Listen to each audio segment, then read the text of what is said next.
साहब क्या चाहिए? तुम इसे जानते हो? नहीं सर, मैं अपने से जानता हूँ।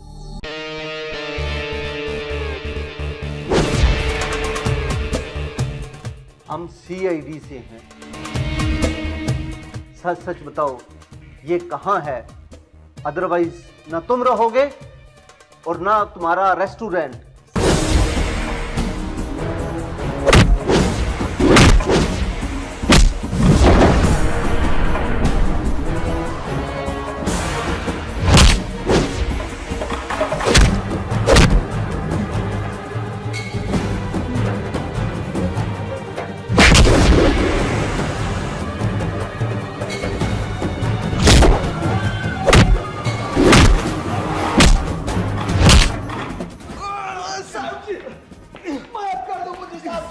मैंने क्या गुनाह किया साहब जी, माफ कर दो।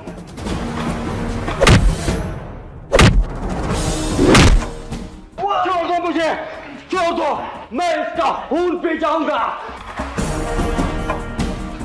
लेकिन तुम लोग कौन हो? तुम्हारा बाप सीआईडी, सीधे खड़े रहो। सीआईडी? तुम्हें ढूंढने के लिए हमने पूरा शहर छान मारा।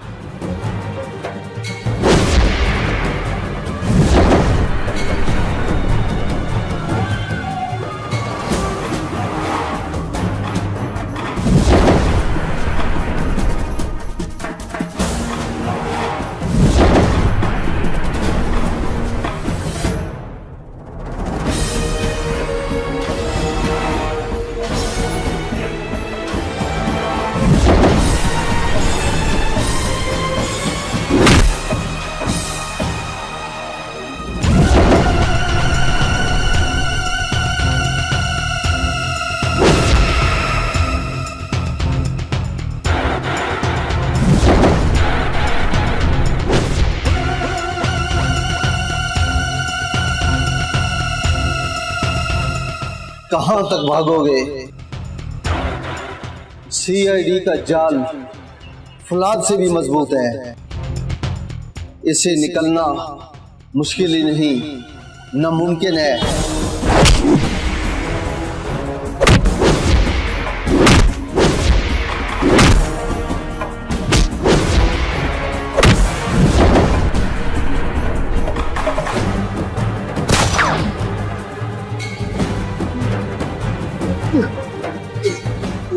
किसके लिए काम करते हो? मुझे इस काम के लिए एक लड़की ने पैसे दिए थे। कौन है वो? कहाँ रहती है? ये तो मुझे नहीं पता साहब, लेकिन वो लड़की अभी यहाँ आने वाली। दोस्तों ये चैनल सीआईडी कंटेंट पे क्रिएट किया गया है, लेकिन इसके लिए आप भाइयों की सपोर्ट की ज़रूरत है। दोस्तों हम खूब मेहनत कर रहे हैं सीआईडी में, बट इसके लिए आपकी एक सब्सक्राइब की ज़रूरत है। मुझे ज़्यादा इंडियन ऑडियंस से जो है वो उम्मीदें हैं कि वो अपने इस प्यारे पाकिस्तान भाई की ज़रूर सपोर्ट करेंगे। और जी हाँ, जो मेरे प्यारे पाकिस्तान भाई हमें देख रहे हैं वो भी हमें प्लीज़ ज़रूर सपोर्ट कीजिएगा। आपके एक सब्सक्राइब से हम और ज़्यादा जो है वो मेहनत करेंगे। तो दोस्तों हमारी एक्टिंग के अबाउट भी आपने ज़रूर बताना है।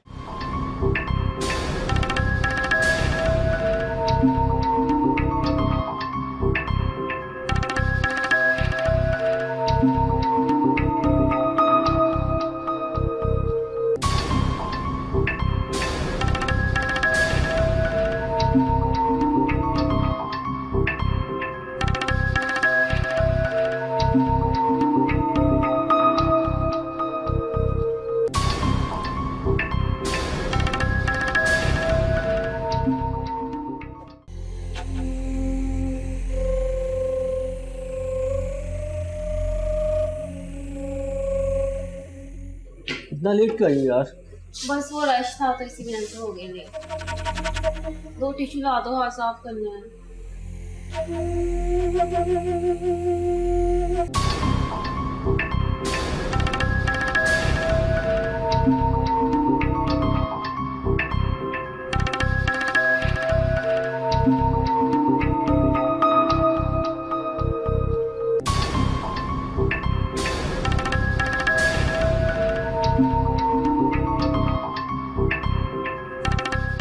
चलो मैडम आपके टिश्यू।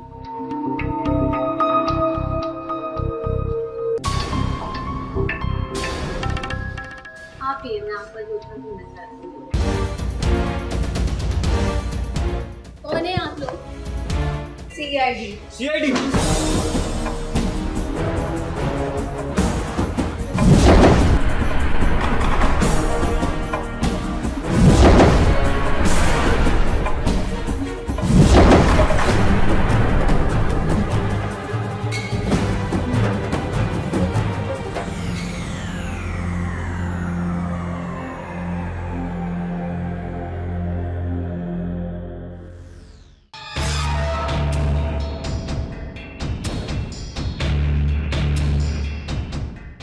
तुम इसे जहर क्यों देना चाहती थी?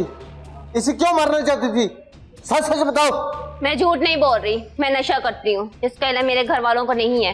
ये शख्स मुझे ब्लैकमेल करके अपना काम करवाना चाहता था। आज मैं जहर देके इसे खत्म करना चाहती थी ताकि मेरे खिलाफ कोई सबूत ना रहे। सर वो भाग गया। कहां तक भागेगा?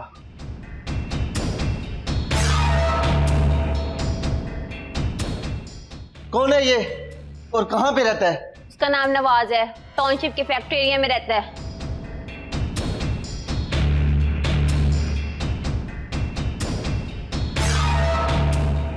हाँ शराज, मुजरिम टाउनशिप फैक्ट्री एरिया में रहता है, फौरन उठा लो।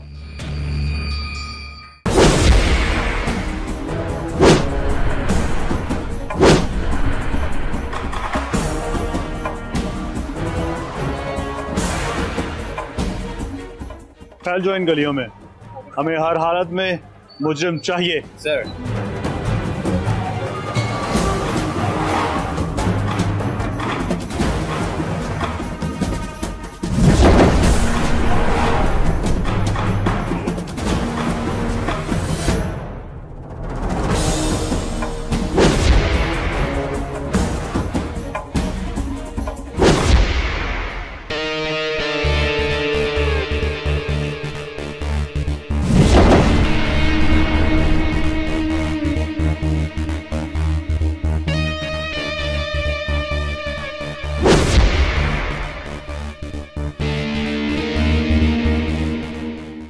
दुनिया से तो भाग सकते हो मगर सीआईडी से नहीं, क्योंकि सीआईडी नाम है उस आग का जिसमें तुम्हारे जैसे मुजरिम पत्ते की तरह जल के राख हो जाते।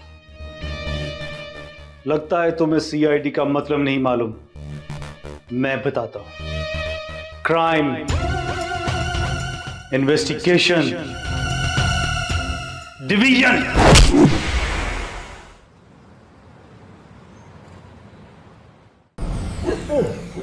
आखिर तुमने कोच का कत्ल कर ही दिया, लेकिन मैं पूछता हूं क्यों? सर, मैं तो अपने कोच अफजल को कत्ल नहीं करना चाहता था। मैं तो सिर्फ उनको जख्मी करके डराना चाहता था, लेकिन पता नहीं कैसे उनका पैर स्लिप हो गया और वो गिरते हुए जंगले के साथ जा टकराए। मेरा तुमसे अभी भी वही क्वेश्चन है कि तुम कोच को जख्मी भी क्यों करना चाहते थे? इसलिए कि कोच मेरी बजाय अहमद को मुसलसल अहमियत दे रहे थे और बाकी सारे खिलाड़ी भी अहमद के करीब थे। खास तौर पर लड़कियों की नजर में तो वो हीरो बन रहा था।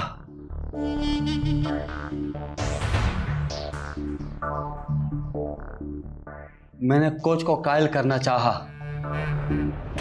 लेकिन वो नहीं माने। बार बार उनको रोकने की कोशिश की।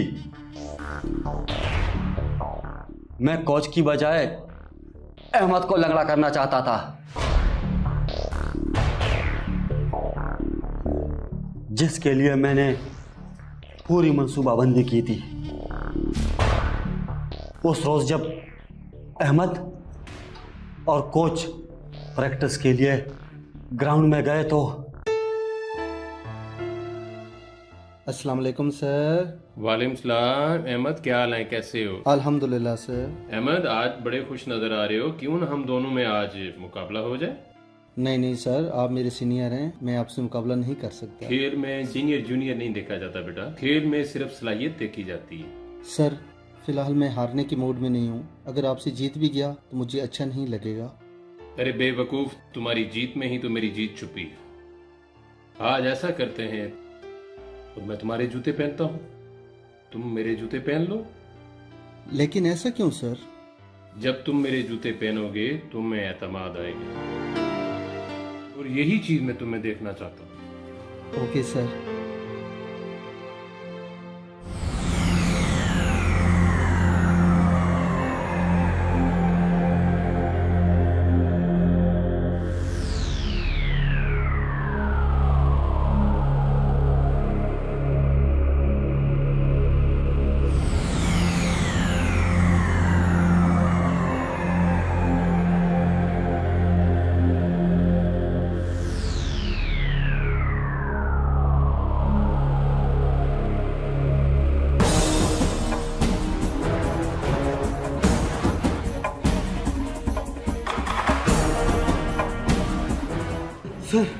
सर ये क्या हुआ सर?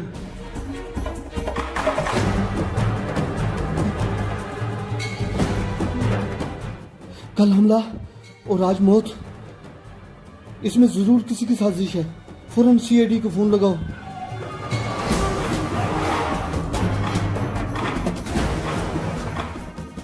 Hello CID.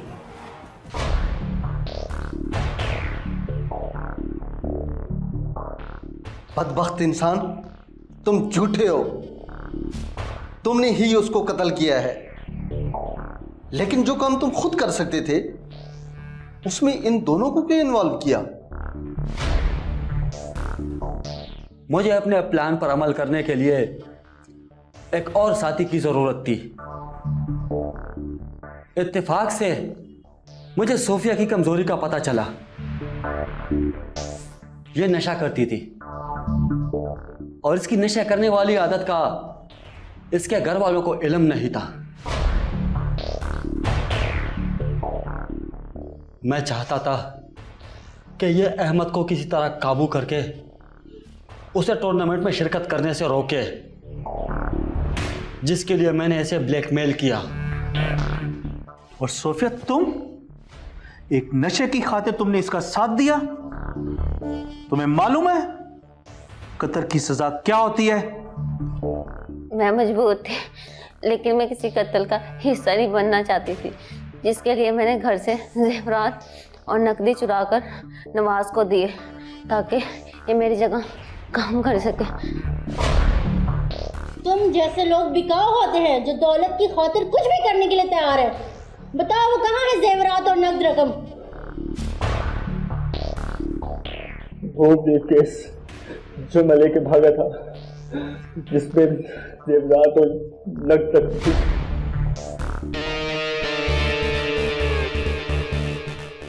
तुम सबकी चालाकियां और मकारियां धरी की धरी रह गई। कत्ल बहरहाल कत्ल होता है, उसकी सजा भी जरूर मिलती है।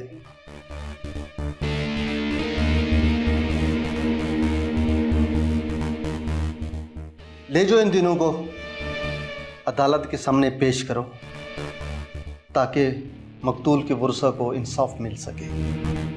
ले जाओ।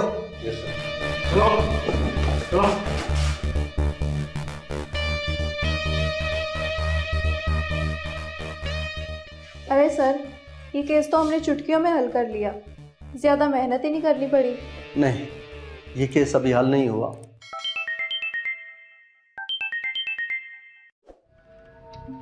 हेलो जहर,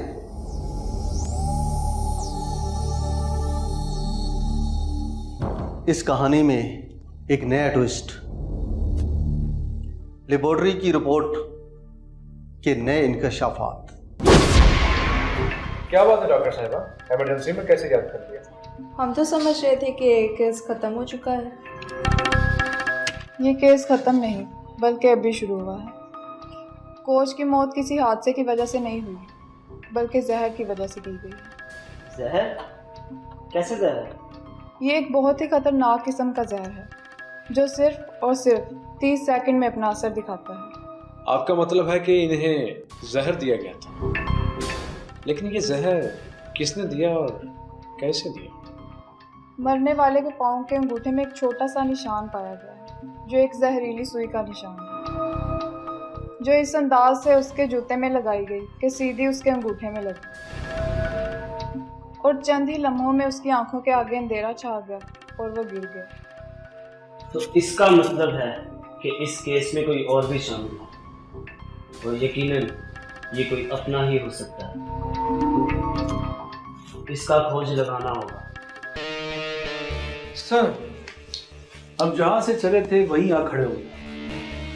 इस कत्ल में उन 3 लोगों के अलावा एक हाथ और दिखाई दे रहा है।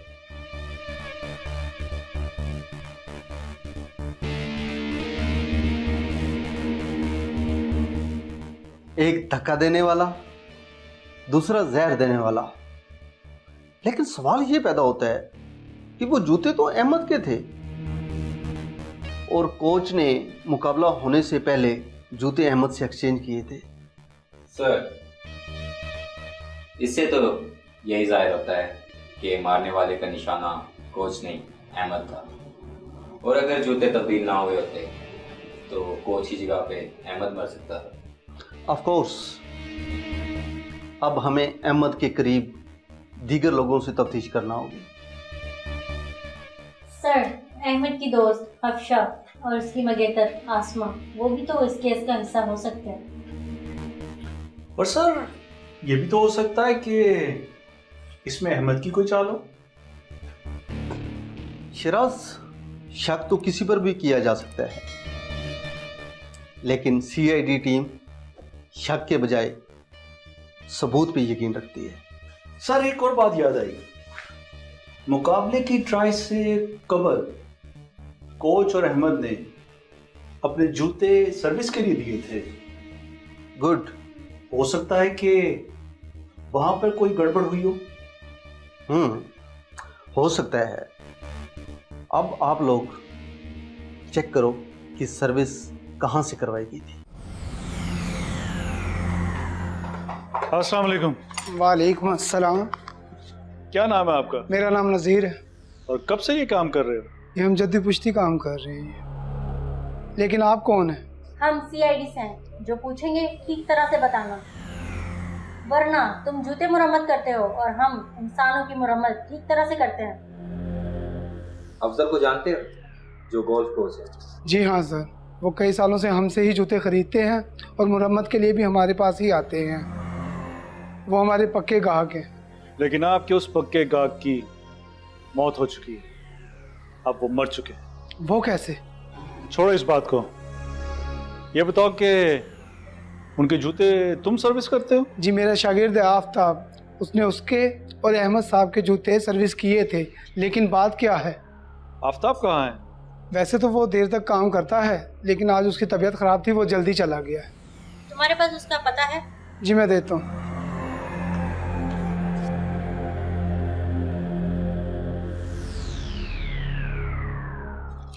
ये लेकिन आफ्ताब के हवाले से कोई भी इत्तला हो तो हमें बताना। ठीक है सर, मैं ज़रूर बताऊँगा।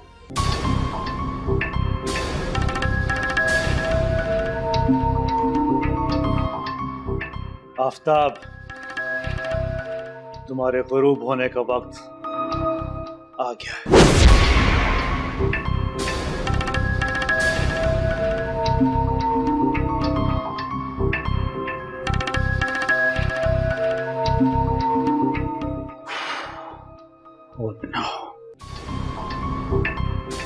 तो ये तो मर चुका है। सर, ये तो वही जहर है जो सुई के जरिए इंसानी जिस्म में दाखिल होता है।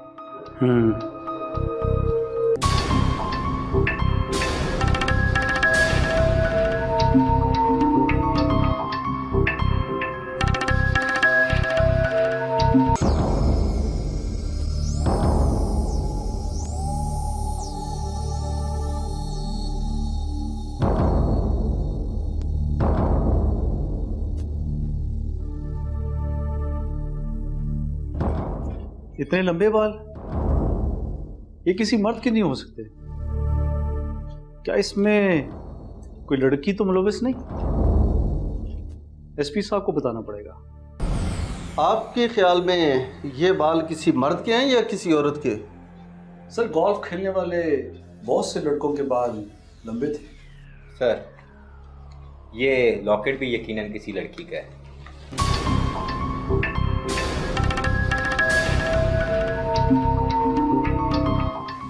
लगता है कि आफ्ताब की कत्ल करने वाले से अच्छी खासी हाथापाई हुई थी, जिसकी वजह से ये लॉकेट और उसके लंबे बाल आफ्ताब के हाथ में ही रह गए। सर हमें लड़कियों पर भी नजर रखनी चाहिए। लॉकेट पे लिखा ए यकीनन किसी लड़की की तरफ इशारा कर रहा है। सर इस केस में हमें 2 लड़कियों को और शामिल करना चाहिए, अस्मा और आफशा को, क्योंकि उनके नाम भी ए से ही शुरू होते हैं। हमारा ध्यान गोल्फ प्लेयर अहमद और अब्बास की तरफ क्यों नहीं जा रहा? उनका नाम भी तो ए से ही शुरू होता है। अहमद को फौरन ट्रेस करो।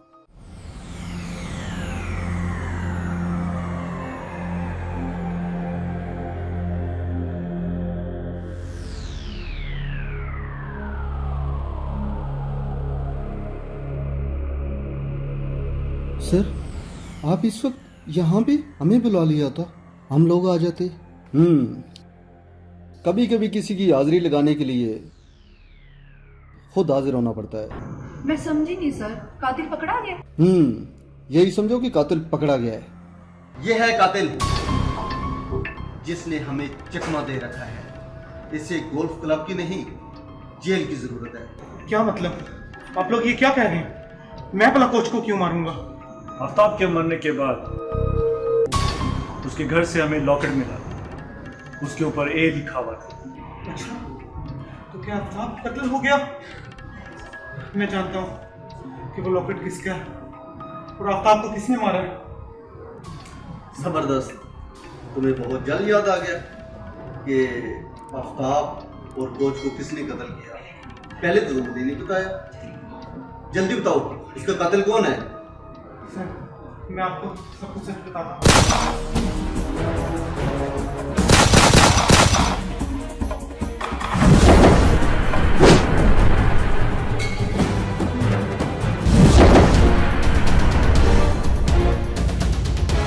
अस्मा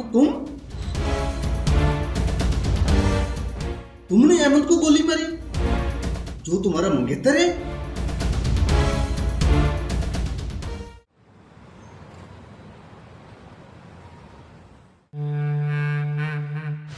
तुम कितनी बेहिस हो, कितनी जालिम हो। तुमने अपने ही मंगेतर को मार डाला। मैं पूछता हूं क्यों? हाँ, मैंने उसे मार दिया और मुझे इस बात का कोई अफसोस नहीं, क्योंकि मैं उससे शादी नहीं करना चाहती थी। अगर तुम उससे शादी नहीं करना चाहती थी तो टूर्नामेंट में जाने से उसे क्यों रोकती थी? मैं नहीं चाहती थी कि वो टूर्नामेंट जीत के हीरो बने, क्योंकि हमारे घर वालों ने तय कर लिया था कि अहमद मुल्तान से वापस आएगा तो वो हम दोनों की शादी कर देंगे।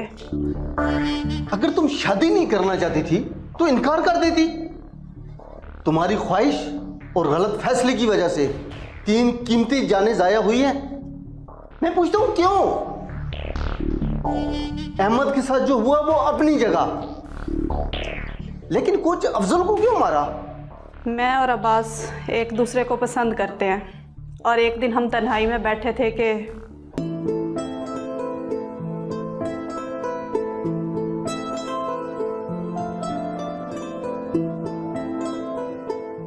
यार मैं क्या करूं, बार बार समझाने के बावजूद भी अहमद इस टूर्नामेंट में हिस्सा लेने से बाज ही नहीं आ रहा। मेरी जान, लातों के भूत बातों से नहीं मानते। हमें कोई मजबूत प्लानिंग करना होगी। तुम्हारा मतलब है अहमद को रास्ते से हटा देना चाहिए? वैसे तो मैं उसके हाथ पैर भी तोड़ सकता हूँ, लेकिन फिर भी डरता हूँ कि कहीं ऐसा ना हो कि तुम्हारी माँ उस लूढ़े लंगड़े को अपना दामाद ना बना ले। मेरी अम्मी तो अहमद के दिन रात गुनगा रही है। उनका तो बस नहीं चल रहा कि मुझे कब उसकी दुल्हन बना दे। और एक अफजल कोच है जो उसे हीरो बनाने में लगे हुए हैं। छोड़ो यार, दफा करो। तुम लेकिन फजूल लोगों की बातें करने लगी हो।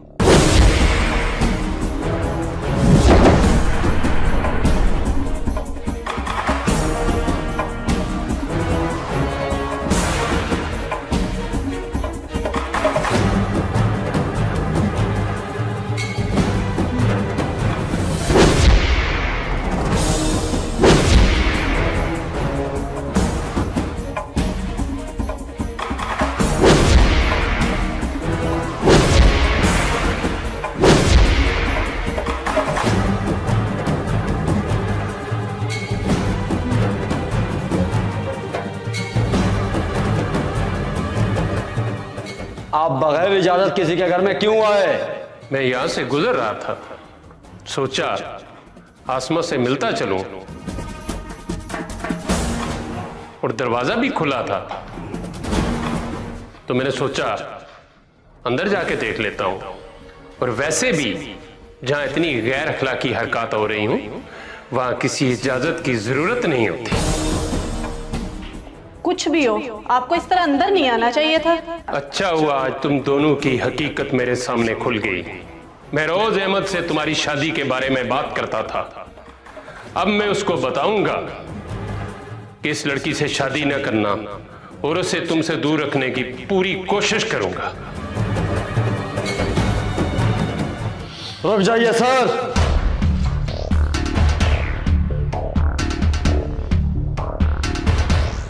आप कोच हैं और कोच ही बनकर रहें। किसी की पर्सनल लाइफ में मुदाखलत ना करें तो बेहतर होगा।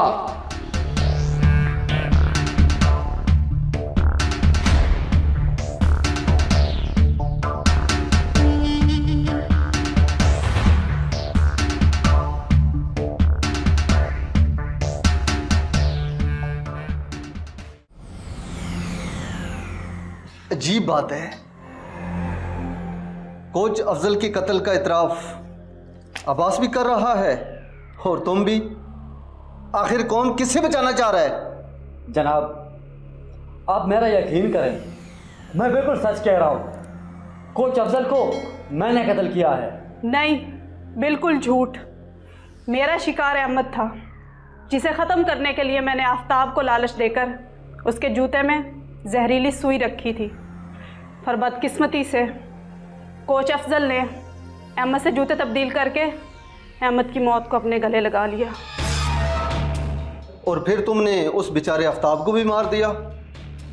मजबूरी थी, मैं कोई सबूत नहीं छोड़ना चाहती थी, इसलिए मैंने आफ्ताब के घर जाकर उसे भी जहरीली सुई से मौत के घाट उतार दिया।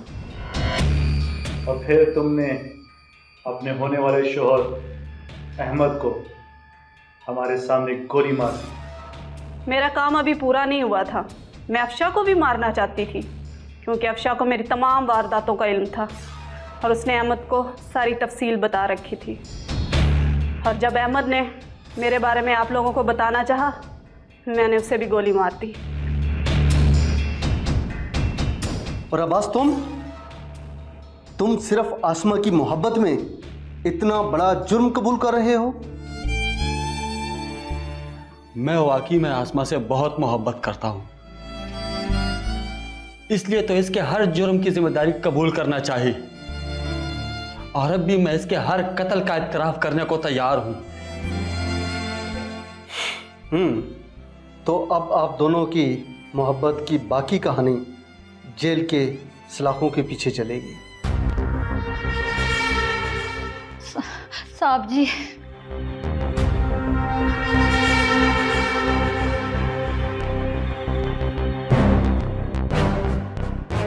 बीबी, आप कौन हो? किधर आई हो? साहब जी, मैं आसमा की माँ हूँ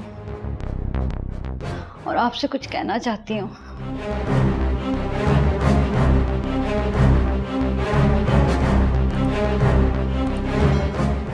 जी मोहतरमा, बोलिए। साहब जी, मेरी बेटी भटक गई है। उसने अनजाने में कुछ गलत फैसले कर लिए हैं। वो अब्बास की मोहब्बत में ना सिर्फ अहमद को बल्कि मुझे भी भूल गई है। और जज्बात में आके उसने, मुझे लगता है शायद किसी का कत्ल भी कर दिया है। मेरा उसके सिवा कोई भी नहीं है। खुदा का वास्ते उसे माफ कर दे, मुझे माफ कर दे। देखो बीवी, मुजरिम को माफ करना हमारा नहीं, अदालत का काम है। और वैसे भी आपकी बेटी ने 3 कत्ल किए हैं। कानून मुजरिम के घर वालों से हमदर्दी तो कर सकता है, मगर उन्हें माफ नहीं कर सकता। नहीं नहीं साहब जी, ऐसा मत करें, मैं बिल्कुल बेसहारा हो जाऊंगी। अगर देखा जाए तो किसी भी मुजरिम के जुर्म में उसके घर वाले और ख़ास तौर पे उसके वालिदैन जिम्मेदार होते हैं। जो अपनी औलाद की सही परवरिश नहीं करते, अगर वालिदैन अपनी जिम्मेदारी का एहसास करें तो कोई भी बच्चा मनशियात का आदी नहीं बनेगा।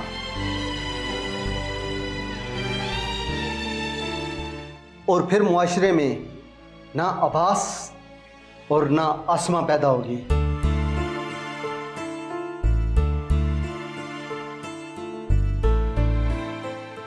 काश